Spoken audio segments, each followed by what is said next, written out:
Intercultural communications involves understanding and interacting effectively with people from different cultures. It's more than a language. It encompasses cultural values, beliefs, and norms that influence communications. Successful intercultural communications require sensitivity, open-mindedness, and a willingness to understand different perspectives.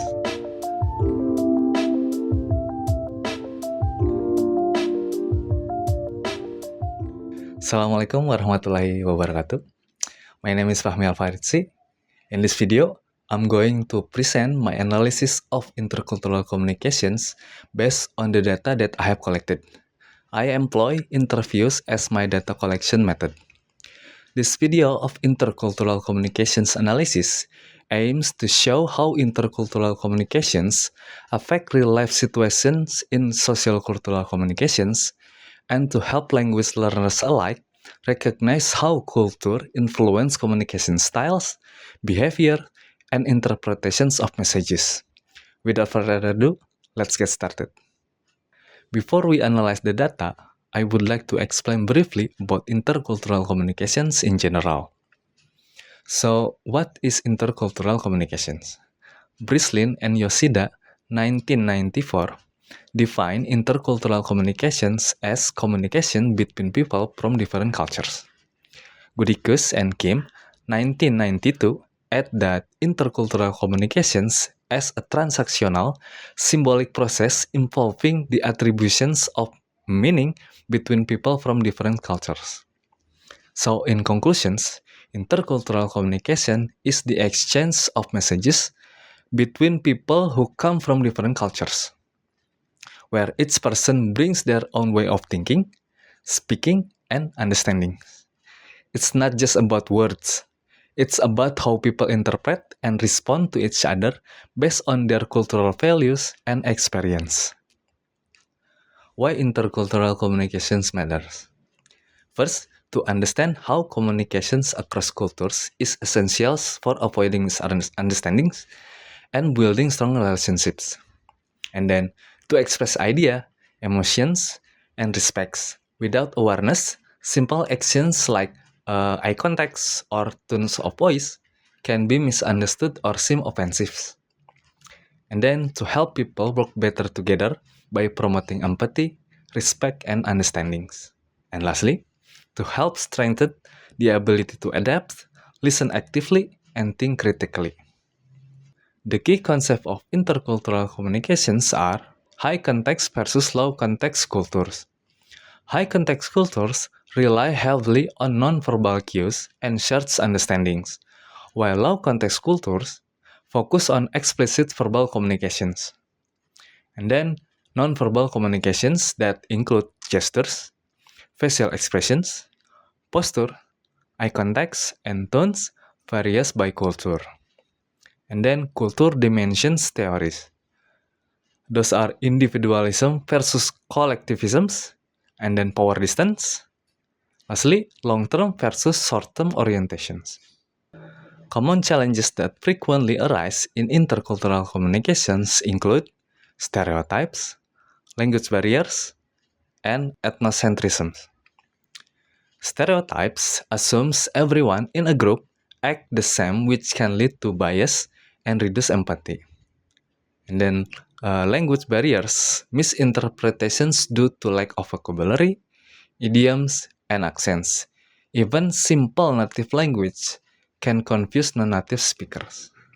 And lastly, ethnocentrisms, belief that one culture is superior may lead to judgment, resistance, or dismissal of others. Several strategies for effective intercultural communications involves intercultural awareness, active listening, and avoid assumptions. Cultural awareness by learn the values, customs, and communication styles of one culture. And then active listening by focus, clarity, and paraphrase to ensure understandings. And lastly, avoid assumptions.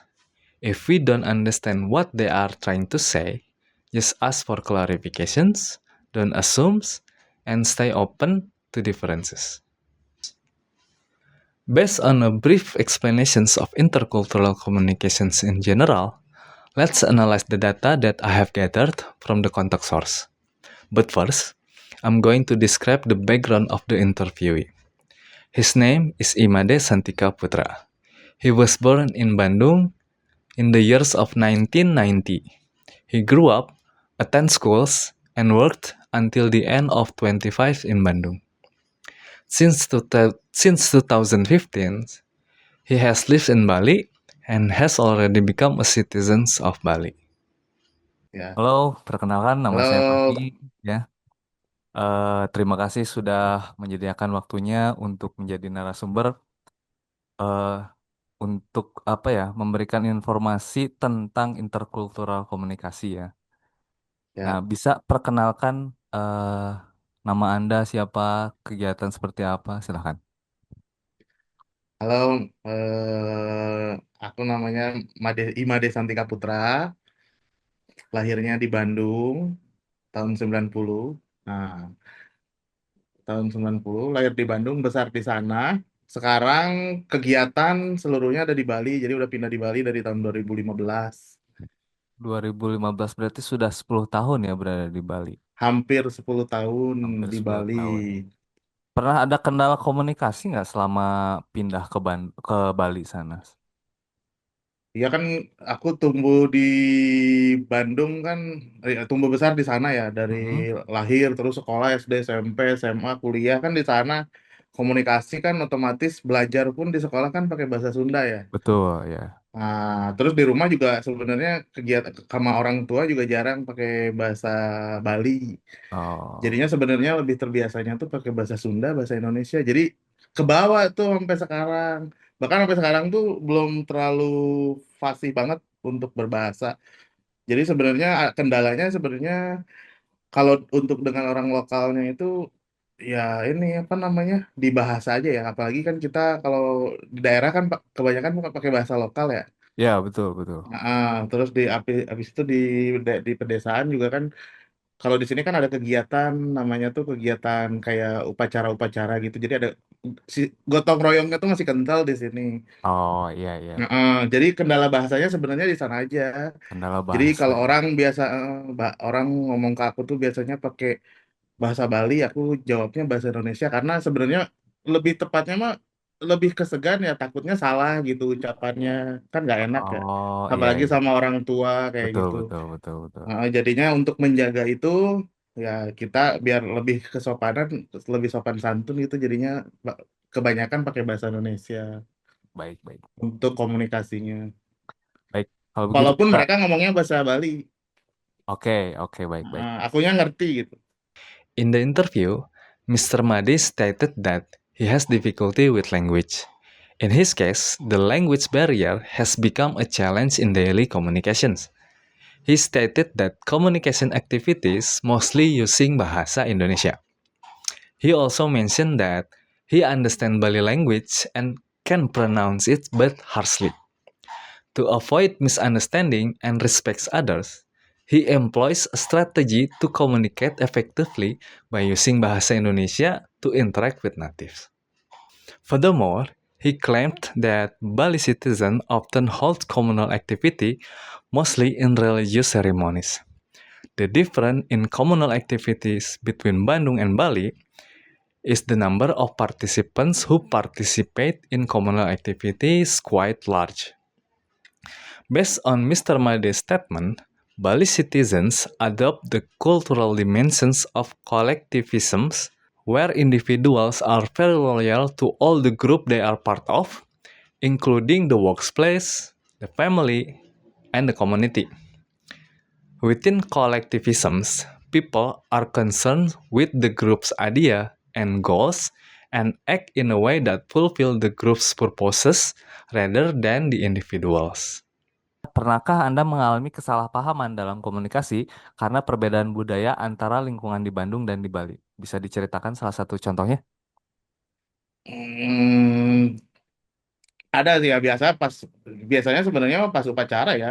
Apalagi karena aku kan ngerti tapi nggak bener-bener ngerti bahasa Bali yang halus atau yang gimana. Jadi ngertinya yang sering-sering dipakai sehari-hari. Nah, Oke. kadang ketika lagi upacara gotong royong kayak gitu, ada aja yang kita tuh lagi disuruh, tolong dong ambilin ini, ambilin itu, hal-hal yang kita tuh nggak tahu itu tuh apa gitu. Oh, oke, oke. Jadi jadi ya karena kita nggak tahu karena nggak terbiasa salah satunya. Terus kita nggak tahu namanya itu apa. Terus kita nggak tahu juga maksudnya tuh apa dari yang bahasanya. Kadang yang nyuruh tuh kan orang tua, jadi bahasanya kan lebih halus ya. Betul, betul. Nah, jadinya tuh ya kadang pas lagi ngambil barang tuh ya ada aja lah miss-nya. Ya jadi ya mereka juga mewajarkan itu karena kan aku besarnya di Bandung ya. Iya, iya. He explained that on one time, there was a misunderstanding between him and the native. He describes that on one particular occasions, he was asked to do a couple of errands for the ceremony. He cannot do it because of the language barriers. Well, the language used by natives is hard to understand. So, based on the situations, Mr. Mede should adopt the active listening strategies by asking the native for clarifications of the request and avoid assumptions. Pas dulu di Bandung tuh ke bawah sampai sini awal-awal pas saya masih di Bali tuh, aja Hmm, nggak enak lah, aing takut gini, nggak enak tuh takut gini. Tapi seiringnya waktu karena orang-orang di sini mah udah biasa gitu ya, udah belak-belakan aja gitu, apa yang mau diomongin mah omongin aja gitu. Ya udah akhirnya mah jadi terbiasa kayak gitu, ngikut jadinya tuh. Ada hal-hal bagus juga yang dipelajarin di sini gitu. berarti memang adat-adat seperti itu yang langsung to the point gitu ya, direct memang diterima ya di budaya Bali.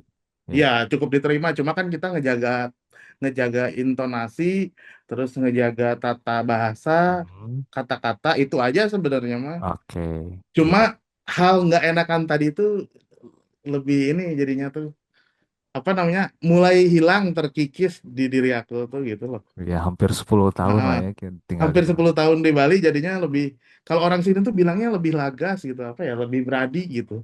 Oh, oke, oke, baik. Hmm, He also mentions that his behavior has changed over time since he lives in Bali. He explained that indirect communication is not necessary. According to Mr. Made, Bali citizens adopt low context communications, which most information is explicitly verbalized. In conclusions, intercultural communications is the process of sharing informations between people from different cultural backgrounds. It involves not just language, but also values, beliefs, behaviors, and nonverbal cues. Because culture influence how we express ourselves and interpret others, intercultural communications helps us understand differences, avoid misunderstandings, and build respectful, effective relationships in a globalized world. That was all my analysis and opinions of the intercultural communications. I hope this video can help language learners alike understands how intercultural communications plays an important role in social interactions with different cultures. Thank you for watching. Assalamualaikum warahmatullahi wabarakatuh.